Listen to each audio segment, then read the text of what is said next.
Hello, dear students. Welcome to this 10th lecture of Entrepreneurship Development. Hope you will enjoy the lectures.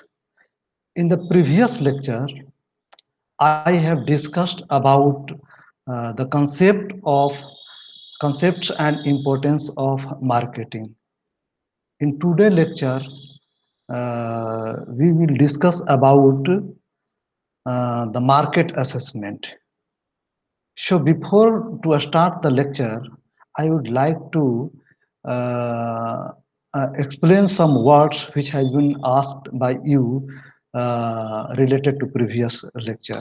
So first, you have asked about the differentiate between needs, want and desire.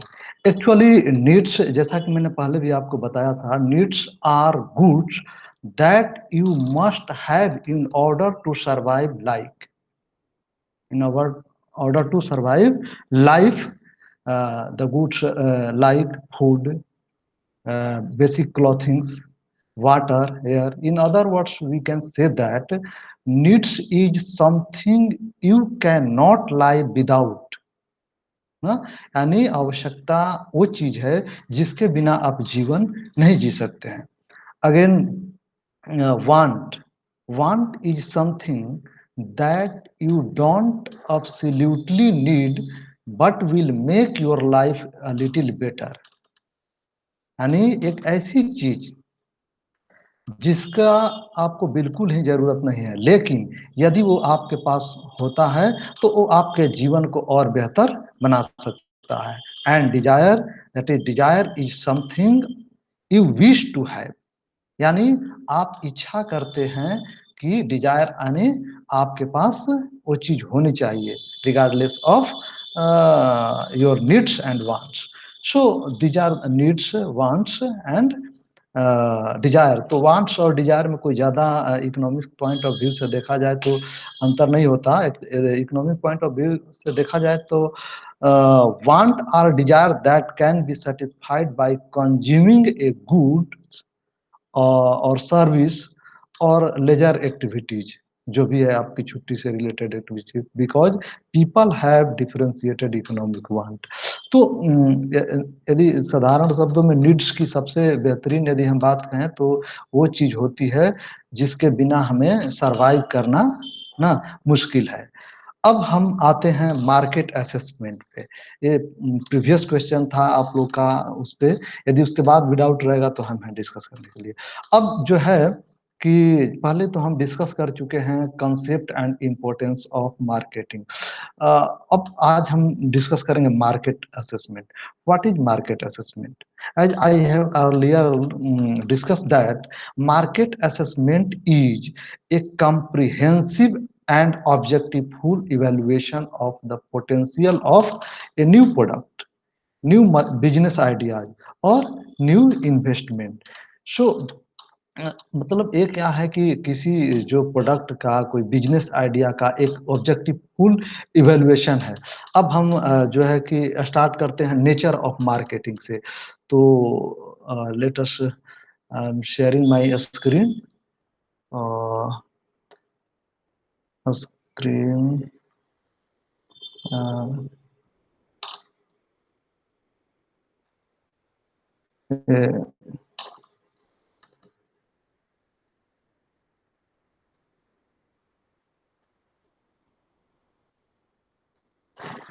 is it visible?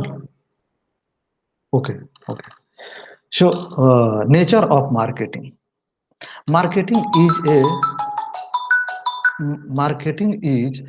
a never ending task. Marketing concerns itself with arranging all the resources in a way that meet needs of customer. यानी marketing है क्या कि जितने भी संसाधन हैं उन सभी संसाधनों को इस तरीके से in order to resources in a way that meets the needs of the customers. जो कस्टमर के नीड्स को ध्यान में रखकर हम रिसोर्सेज के को अरेंज करते हैं. अब जैसे flowing points will be being bring forth the nature of the marketing. So, what are the points? Marketing is customer oriented. पहला क्या है कि marketing begins and ends with the customer. Marketing का क्या होता है कंसेप्ट? वो शुरुआत भी कस्टमर से होता है और उसकी अंत भी कस्टमर से। So marketing concern itself not only with satisfaction of customer but also object to delight him और हर। यानी सिर्फ उसके संतुष्टि से नहीं, बल्कि जो है कि ऑब्जेक्ट है वो इस प्रकार हो कि कस्टमर को खुश भी रखे। All the organizational activities must be targeted and focused towards the customer, uh, and customer must be allowed to decree product specification standards regarding the quality, and for this customer needs must be examined continuously। यानी कि जो organisational activity होनी चाहिए वो customer focus होना चाहिए, customer का जो नीड्स है, कस्टमर का जो डिमांड है उसके अकॉर्डिंग होने चाहिए, और जो उसका स्टैंडर्ड है, उसका स्पेसिफिकेशन है प्रोडक्ट का, उसके क्वालिटी का, वो जो है कि उस सर्टेन रूल एंड रेगुलेशन जो फिक्स किया गया स्टैंडर्ड उसके अकॉर्डिंग होनी चाहिए। और इसके लिए हमेशा ही कस्टमर का जो नीड्स है और जो डिमांड्स है उसको हमें एग्जामिन रेगुलरली करते रहना चाहिए, ताकि हमारा मार्केट बना रहे। Third point, the marketing is delivering of value. When customer is satisfied from a particular product based on its overall performance, then the satisfaction that he has received is known as customer value। मतलब जब customer satisfy particular product के जो वो खरीदता है उससे यदि उसके प्रोडक्ट परफॉर्मेंस से वो सेटिस्फाई हो जाता है, then satisfaction that has received is known as the customer value। यानी कस्टमर ने जो एक्सपेक्टेशन किया था प्रोडक्ट से, और जो प्रोडक्ट ने वही एक्सपेक्टेशन उसी मात्रा में उसको सेटिस्फेक्शन दिया, यानी this is the customer value. और वो सेटिस्फाई जो हुआ वही जो प्रोडक्ट से कस्टमर जो सेटिस्फाई हुआ वह उस कस्टमर वैल्यू हुआ। यानी क्या बोल सकते हैं इसको? इसको इस तरीके से बोल सकते हैं कि कस्टमर का जो जितनी सैटिस्फैक्शन उसने उम्मीद की थी, उतना उसको मिल गया उस जो है प्रोडक्ट से, और वही उसका वैल्यू हुआ। ठीक ना? नेक्स्ट जो है कि customer consider the product value and price before making decision and make a trade off between cost and benefits of the product। They will choose a product that gives them more value per rupee। यानी जो product को लेने से पहले customer क्या करता है, decision लेता है, एक उस पे ये सोचता है कि कितनी इसमें लागत आएगी और क्या बेनिफिट होगा। ठीक ना? और they will choose product that gives them more value पर रुपीज। और उस प्रोडक्ट को बहुत, क्योंकि बहुत सारे डिफरेंशिएटेड प्रोडक्ट मार्केट में है, तो उस प्रोडक्ट को वो चूज करता है जो अधिक से अधिक उसको सेटिस्फैक्शन दे ना, अधिक से हर प्रति रुपये उसको ज्यादा से ज्यादा वैल्यू मिले। अगेन अकॉर्डिंग टू डेरोज, value is satisfaction of customer requirements at the lowest possible cost of acquisition, ownership and use ना। यानी वैल्यू क्या है कि जो मिनिमम संभावित जो लागत है या एक्विजिशन करने का जो ऑनरशिप का है, जो कुछ भी है, उस पे जो कुछ वो प्राप्त करता है वही क्या है, वैल्यू है। यानी उनके अनुसार जो है, रोज के अनुसार ना, जो सेटिस्फैक्शन अपने लागत पर प्राप्त करता है। Thus the organization must aim to deliver greater customer value than that of their competitors. यानी इसलिए जो है ऑर्गेनाइजेशन को इस प्रकार क्या करना चाहिए कि जो उसके कंपटीटर हैं डिफरेंशिएटेड प्रोडक्ट के साथ मार्केट में मौजूद है, उनसे ज्यादा वैल्यू प्रोवाइड करने चाहिए अपने प्रोडक्ट के माध्यम से, तभी उसका प्रोडक्ट जो है मार्केट में मार्केट बना पाएगा और बिक पाएगा। Marketing is network of relationship. Marketing क्या है? ए नेटवर्क ऑफ रिलेशनशिप है ना।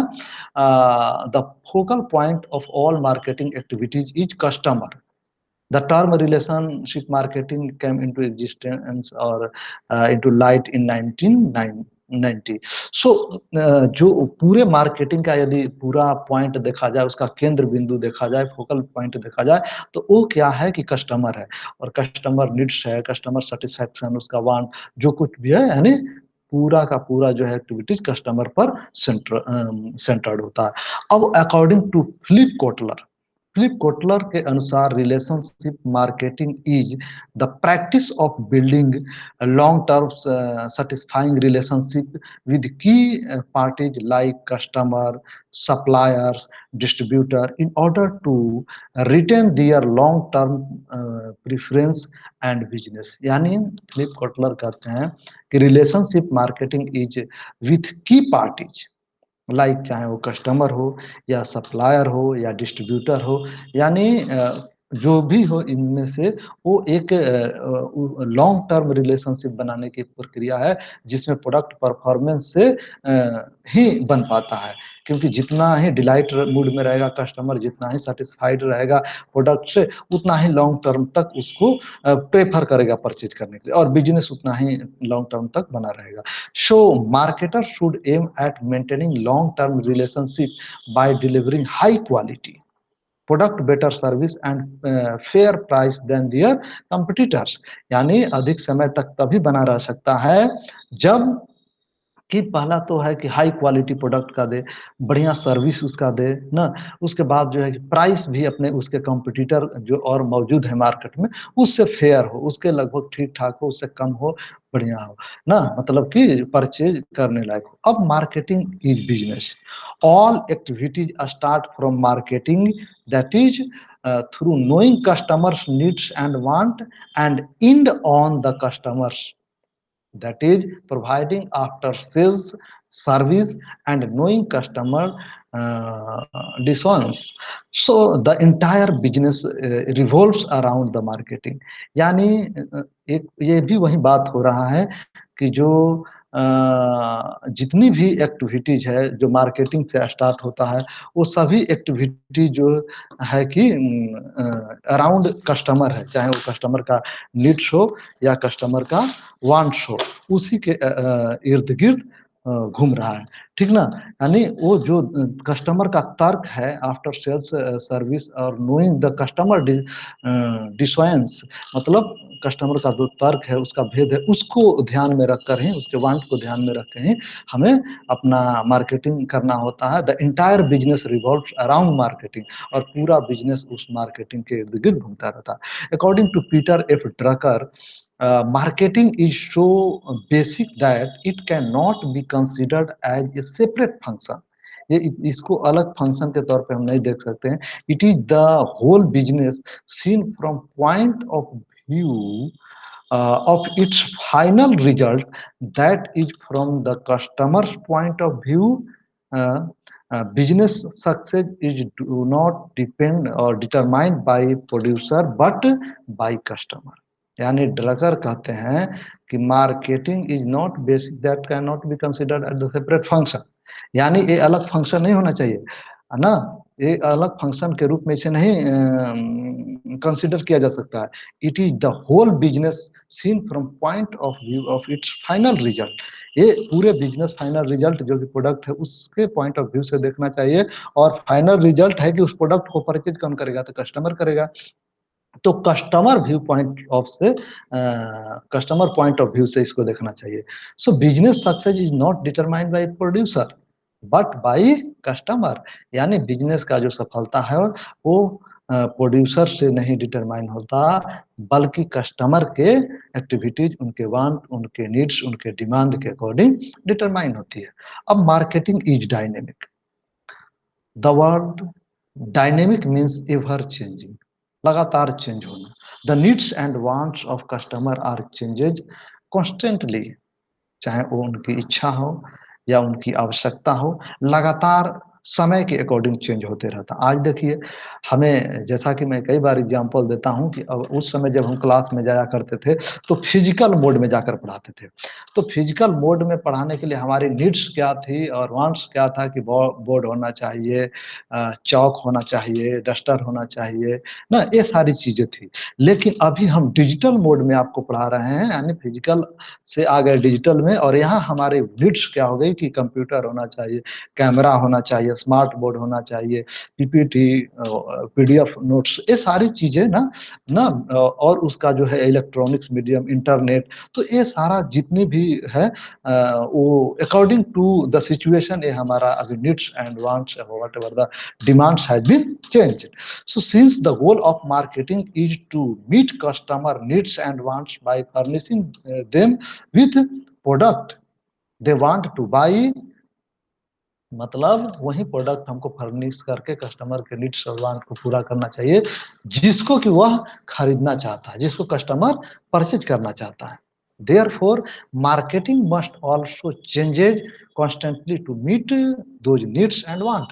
दूसरी तरफ ये भी है कि जो सप्लायर है, जो प्रोड्यूसर है, वो भी अकॉर्डिंग टू योर डिमांड्स अपने सप्लाई को चेंज कर रहा है. अब वो जो है कि वो डिजिटल प्रोडक्ट, वो सारे इलेक्ट्रॉनिक्स प्रोडक्ट प्रोवाइड करने की कोशिश करता है जो कि आपके एक्टिविटी के लिए जरूरी है. So in today world marketing has become almost indispensable for the success of an organization.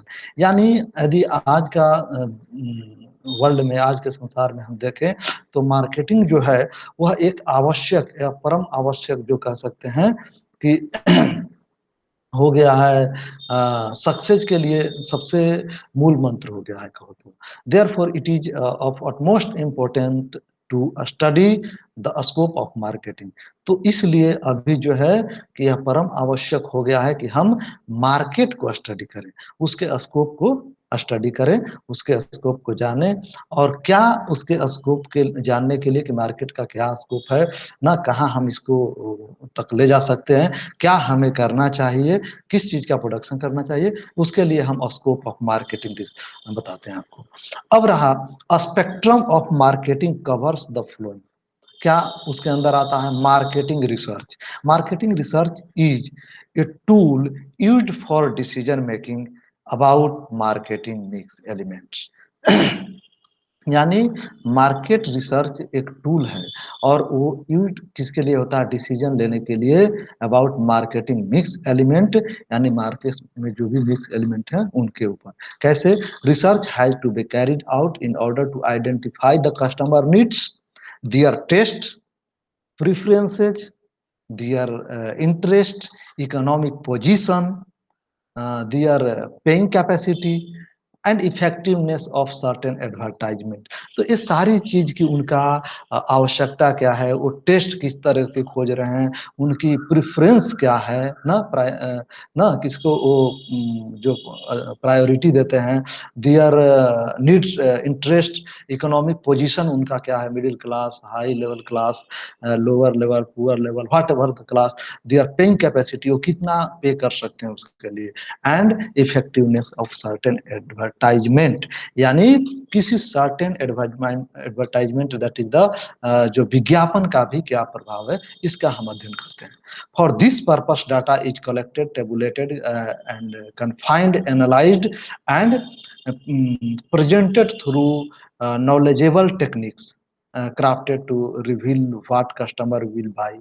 ना उस डाटा को कलेक्ट करते हैं, उसको एनालाइज करते हैं, फिर उसको हम प्रेजेंट करते हैं और एक देखते हैं कि रिवील ये करते हैं, ये हम प्रदर्शित करते हैं, what customer will by, customer क्या खरीदेगा, why they will by it, वह इसको क्यों खरीदेगा, वे इसको क्यों खरीदेंगे, and how much they will pay for it, और इसके लिए वे लोग कितना पे करेंगे, कितना मतलब पैसा दे सकते हैं. सो मार्केटिंग रिसर्च और market research aim at adopting products to the desires of buyers ना, यानी ये उसी प्रोडक्ट को अडॉप्ट करता है, उसी तक लिमिट रहता है जो कि इच्छा है किसका, खरीदार का, जो खरीदने वाला है, जो परचेजर है, बायर है.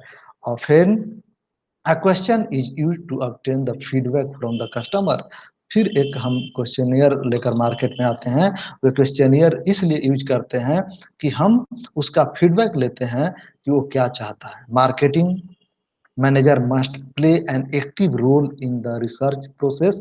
If the input is to be used to them. तो ये सारी चीज़ें जो है कि हम फीडबैक लिए, उसको एनालिसिस किए, उसके बाद फिर हम अपना डिसीजन दिए कि हमें क्या प्रोडक्ट करना है, कितना मात्रा में कस्टमर पे कर सकता है, तो हम किस लेवल तक क्वालिटी दें, उनकी इच्छा क्या है, हम इच्छा के अनुरूप प्रोडक्ट दें। Again pricing, pricing is extremely important since it directly affect an organization's sales and profit। ये क्या करता है कि प्राइस भी उसके चाहे वो ये एकदम डायरेक्ट अफेक्ट करता है, या तो उसका प्रॉफिट है या ऑर्गेनाइजेशन का बिक्री है ना। तो while deciding the price of product, a number of factors have to be kept in mind like the cost of production, भाई प्रोडक्शन का कॉस्ट कितना है, paying capacity of the customer, क्या जैसा कि अभी मैंने डिस्कस किया कि वो कितना दे सकता है, इंडस्ट्री डिमांड क्या है, कंपटीटर्स प्राइस क्या है, मतलब हमारा एक प्रोडक्ट जो हम लॉन्च कर रहे हैं मार्केट में, उसका सेम प्रोडक्ट दूसरा भी कंपटीटर लॉन्च कर रहा है ना, तो उसकी प्राइस क्या है, द टारगेट प्रॉफिट मार्जिन क्या है ना, then the price and knit together the element of the marketing mix and pay for their respective contribution। यानी जब हम प्राइस करते हैं तो उसको लिंक अप करते हैं क्या, एलिमेंट ऑफ मार्केटिंग मिक्स जो भी एलिमेंट मार्केट के हैं, and pays for their respective contribution ना, और उसके लिए जो भी होता है उसको हम पे करते हैं। तो हमें ये सारी चीजें जितनी भी है, चाहे वो दूसरे कस्टमर का दूसरे प्रोड्यूसर का प्रोडक्ट हो, चाहे कस्टमर का नीड्स हो, इंडस्ट्री का डिमांड हो, कंपटीटर का प्राइस हो, इन सारी चीज़ों को हमें ध्यान में रखकर अपना प्राइस फिक्स करना होता है। Again therefore the marketing manager must analyse and reconcile the various elements of those variables which influence price, and most of them decide on an optimal price policy। so तो marketing manager वो क्या करता है कि उसका समाधान ढूंढता है, किस तरीके से समाधान करता है, various elements of those variables, यानी एक प्रोडक्ट में इनपुट भी क्या लगते हैं, इन्फ्लुएंस जो प्राइस को कर सकते हैं, एलिमेंट क्या हो सकते हैं, किस क्वालिटी का इनपुट देना है, लोगों की डिमांड है इतना तो हम प्राइस इतना रखेंगे ना। तो ये सारी चीज़ें उसमें रहता है, और ये डिपेंड करता है कि उस समाधान कैसे करता है। तो must then decide on optimal price policy. Optimal price policy मतलब कि एक उतना जितना कि कंपनी को भी कुछ लाभ हो जाए, और जो है कि प्रोड्यूसर और जो है कंज्यूमर है उसके लिए भी वो थोड़ा सा अफोर्डेबल हो।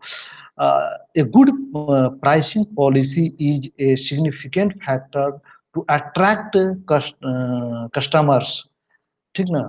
तो ये जो है कि एक अच्छी प्राइसिंग पॉलिसी, हम एक अच्छे तरीके से प्राइस किए हुए हैं, अदर कस्टमर से कम रखते हुए अच्छा फैसिलिटी है, तो वो कहीं न कहीं कस्टमर को अट्रैक्ट करता है। Then advertising and sales promotion, in this era of tough competition the sales promotion and advertisement have become almost inbuilt part of the marketing. यानी कि जिस तरीके के आज के मार्केट में कंपटीशन है, और जिस तरीके से हमारा कंपटीशन बढ़ते जा रहा है, बहुत टफ कंपटीशन है, तो उसमें अपने प्रोडक्ट को बेचना, उसको सेल्स प्रमोशन करना, उसका एडवर्टाइजमेंट करना, जो है कि एक उसका मार्केटिंग का जो है इंडिस्टिंग्विशेबल पार्ट कह सकते हैं कि है, अभिन्न अंग है। It help to make customer aware about product and make him curious about the product, thus promote sales. यानी यह कस्टमर को ये अवगत कराता है कि प्रोडक्ट कैसा है, और उसके अंदर एक उत्सुकता जगाता है कि उसको प्रोडक्ट को परचेज करने के लिए, या उसको उसके सेल्स को प्रमोट करने के लिए, भाई why this this product is better than other existing products of my competitors. So there are ample sources of sales promotion and advertisement। taking the decision about which source to be selected is also an imperative part in the sphere of marketing management। यानी उसके बाद यदि हम देखें तो जो है कि सेल का जो सोर्स है, या प्रमोशन या एडवर्टाइजमेंट है ना, और या सेलेक्टेड जो है क्या बोलते हैं, डिसीजंस हैं, decisions about which sources to be selected is also an imperative part. यानी ये भी एक अभिन्न एक अंग है, दैट इज कंपल्सरी पार्ट है in the sphere of marketing management. यानी मार्केटिंग मैनेजमेंट के स्ट्रेटजी में यदि हम देखें तो एडवर्टाइजमेंट भी एक अभिनव है। Through advertising marketers are able to position their product in the mind on the customer using various media like newspaper, magazine, television, radio, hoardings, window display, internet, etc. यानी इस तरीके से एडवर्टाइजमेंट के माध्यम से प्रोडक्ट जो है जो प्रोड्यूसर है वो कस्टमर के ऊपर उनके माइंड में एक इमेज बनाता है। और ये एडवर्टाइजमेंट कैसे करता है कि न्यूज़पेपर में आपको करेगा, मीडिया में, टीवी में करेगा, मैगजीन्स में करेगा ना, होर्डिंग्स लगा देगा, विंडो को आप मोबाइल खोलते हैं तो दिखाने लगता है। तो ये सारी स्ट्रेटजी है मार्केटिंग का। और एक जो है कि मीडिया ऑफ एडवर्टाइजमेंट भी है ना, एक मीन्स है। So marketing manager must blend the minds of okay थोड़ी methods of face to face personal selling. हो सकता है आप जाके face to face personal selling की बात करें, mass selling to large number of customer through advertising, ये भी हो सकता है। सेल्स प्रमोशन और to inform target market about right product ना, कि कौन सा बेस्ट प्रोडक्ट है इसके बारे में भी टारगेट मार्केट को बताना। So let us study about the channel of distribution. अब ये चैनल कौन से हैं डिस्ट्रीब्यूशन के? So bringing together the buyers and sellers and facilitating their exchange is the essence of marketing. जब ब्रिंगिंग टुगेदर बायर जो खरीदने वाले हैं, सेलर जो बेचने वाले हैं ना, या जो एक्सचेंज की फैसिलिटीज देते हैं अदर, तो उनको एक साथ हम एक प्लेटफॉर्म पर लाकर इसको कर सकते हैं। तो distribution channel are an integral part of complex system that has evolve from cultural and social pattern in order to facilitate exchange transactions. यानी जो डिस्ट्रीब्यूशन चैनल है वो हमारा इस कॉम्प्लेक्स जो सिस्टम है उसका एक अभिन्न अंग है। और वह थ्रू आउट द कल्चर हुआ या आपका जो सोशल पैटर्न हुआ उसके नीड्स एंड डिमांड के अकॉर्डिंग जो है डेवलप हुआ है, जिसमें वो एक्सचेंज या ट्रांजैक्शन की जो फिजिकल से डिजिटल फैसिलिटी में कन्वर्ट हो गया है, जहाँ के हम बहुत तरह के ऑनलाइन ट्रांजैक्शन दे सकते हैं और प्रोडक्ट ले सकते हैं through e marketing. So marketers must decide what methods are best for distribution of their particular products.